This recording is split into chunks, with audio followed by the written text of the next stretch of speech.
नांदेड महापालिकेचा 1712 कोटीचा अर्थसंकल्प आयुक्त डॉक्टर महेश कुमार डोईफोडे यांनी सादर केलाय।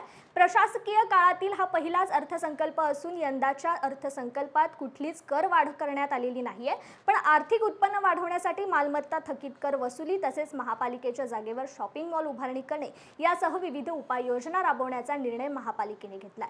नांदेडकरांना पाणी पुरवठ्यासह इतर मूलभूत सुविधा उपलब्ध करण्यावर या अर्थसंकल्पात जास्त भर करण्यात आली आहे। करवाढ नसलेला आणि नांदेडकरांच्या हिताचा अर्थसंकल्प असल्याची प्रतिक्रिया आयुक्त डॉक्टर महेश कुमार डोईफोडे यांनी दिली आहे। 23-24 सुधारित व 2024-25 अर्थसंकल्प आज रोजी महापालिकेने मान्य केलेला आहे।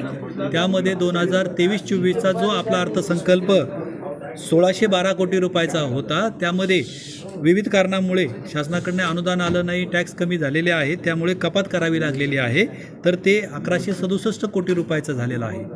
आणि सन 2024-25चे जे अंदाजपत्रक आपण सादर केलेले आहे, त्यामध्ये यावर्षी शासकीय जो अनुदान कमी झालेलं आहे ते पुढच्या वर्षामध्ये कव्हर होईल, या अनुषंगाने एकूण आपल्याला 1712 कोटी 29 लक्ष एवढ्या रकमेचा आपण आज रोजी अर्थसंकल्प सादर केलेला आहे।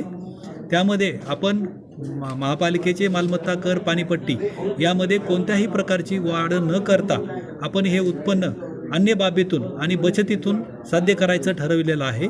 त्यामध्ये विशेष करून आपण आपली जी थकबाकी आहे त्यावरती दोन्ही कराची जी थकबाकी आहे त्यावर कॉन्सन्ट्रेशन करून आपण ते उत्पन्न